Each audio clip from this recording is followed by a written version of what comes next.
రాపాకలో వరద నీటిలో మునిగిపోయిన పంట పొలాలు, బొబ్బిలి లంకలో ఏటిగట్టున ఆయన పరిశీలించారు. ఉభయ గోదావరి జిల్లాలో పంట నష్టాన్ని అంచనా వేశామని రాష్ట్ర మంత్రి అచ్చెన్న అన్నారు. ఇంతలోనే విపత్తు వచ్చింది. గోదావరి నది ఉప్పొంగింది. దానివల్ల అటు వెస్ట్ గోదావరి, ఈస్ట్ గోదావరిలో చాలా ప్రాంతాలు ముంపుకు గురయ్యాయి. చాలా గ్రామాలు ముంపుకు గురై ప్రజలు చాలా అవస్థలు పడుతున్నారు. మీరందరూ సజీవ సాక్షులు. గతంలో కూడా మీరు పనిచేశారు.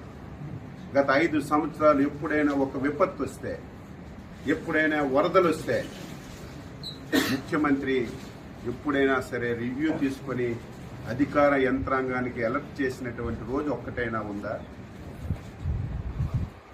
ఆ రోజు 5 సంవత్సరాల్లో ఒక మంత్రి అయినా, ఒక అధికారి అయినా గ్రామాలకు వెళ్ళి పేదవాడికి పలకరించినటువంటి దాఖలాలు ఎక్కడైనా ఉందా?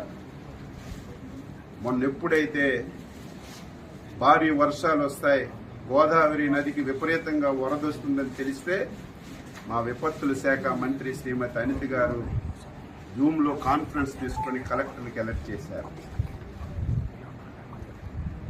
ఏవైతే ముంపు ప్రాంతాలున్నాయో, ముంపు మండలాలున్నాయో అధికార యంత్రాంగానికి అప్రమత్తం చేసి ఏ ఒక్క ప్రాణ నష్టం జరగకూడదు, వారందరికీ సురక్షిత ప్రాంతాలకి తరలించడమే కాదు, మీరు చూశారు గతంలో వరదొస్తే తరలించి వారికి బస్తాల్లాగా ఒక స్కూల్లోనో కొట్లోనో పెట్టేయడమే తప్ప ప్రభుత్వాలు చూడక ఆర్తనాదాలు విన్నాం. మాకు భోజనం అందడం లేదు, పిల్లలకు పాలు అందడం లేదు, సకాలంలో నీళ్లు లేవు, టాయిలెట్స్ లేవని. ఈ 5 రోజుల్లో ఎక్కడైనా ఒక వార్త వచ్చిందా? భోజనాలు పెట్టాం, పిల్లలకు పాలు ఇచ్చాం, వాటర్ ఇచ్చాం, వాళ్ళు మళ్ళీ నార్మల్గా వచ్చి ఇంటికి వెళ్ళేసరికి 3,000 రూపాయలు పరిహారం కూడా ఇచ్చి వాళ్ళందరికీ న్యాయం చేశాం. ఈరోజు ఈరోజు ఈ 2-3 జిల్లాలు తిరుగుతుంటే గత ప్రభుత్వం పాపాల వల్ల ఏవైతే పురాతనమైనటువంటి కాలువలున్నాయో, గెడ్డలున్నాయో 5 సంవత్సరాలు గాలికి వదిలేశారు. కనీస స్థాయిలో మెయింటెనెన్స్ చేయలేదు. కనీసం ఒక తట్టెడు మట్టి తీసి ఆ కాలువలో ఉన్నటువంటి అడ్డు కూడా తీయకపోవడం వల్ల నిన్న వచ్చినటువంటి వరదలకి ఆ కాలువలు పొంగి వేల ఎకరాలు రైతు పెట్టినటువంటి పంట పూర్తిగా నాశనం అయిపోయింది. ఈరోజు చంద్రబాబు నాయుడు గారు అసెంబ్లీలో ప్రకటించారు, మా మంత్రుల బృందానికి పంపిస్తున్నాం, నష్టపోయినటువంటి రైతాంగానికి పలకరించడమే కాకుండా ఎవరైతే పునరావాస కేంద్రాల్లో ఉన్నారో వాళ్ళ దగ్గరికి వెళ్ళి వాళ్ళకి అన్ని సదుపాయాలు అందుతున్నాయో లేదో చూసి రైతాంగానికి ఏ విధంగా మనీ సహకారం ఇవ్వాలో అన్నీ తెలుసుకొని నాకు చెప్పండి, నేను రైతుల పట్ల చాలా ఉదారంగా ఉన్నాను, అవసరమైతే ఒక పైసా ఎక్కువ ఇచ్చైనా రైతులు కష్టాలు తీర్చి వారి రుణం తీర్చుకుంటానని స్పష్టంగా ముఖ్యమంత్రి గారు చెప్పడం వల్ల మేము బృందాలుగా వచ్చి తిరిగాము.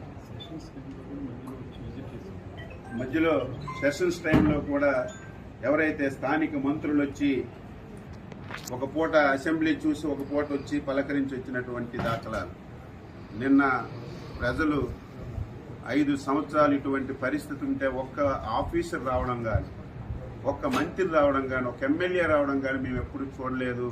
మీరు వచ్చారు, ఇదే మాకు ఆనందం అని మీ సాక్షిగానే చాలామంది నిన్న వారి హర్షాన్ని తెలియజేశారు. ఈరోజు ఈ ప్రాంతం నాశనం అవ్వడానికి ప్రధాన కారణం ఎర్ర కాలువ. ఇది జంగారెడ్డిగూడెంలో స్టార్ట్ అయి మళ్ళీ భీమవరంలో ఎండ్ అవుతుంది. ఈ కాలువ అస్తవ్యస్తంగా ఉంది. ఈ కాలువ వల్ల సుమారుగా 20 నియోజకవర్గాల్లో ప్రతి సంవత్సరం చేతికొచ్చిన పంట పోతుంది, పెట్టుబడి పెట్టిన పంట పోతుంది. ఈ కాలువని శాశ్వతంగా ఈ సమస్యని పరిష్కరించాలని ఒక ఆలోచన చేస్తున్నాం.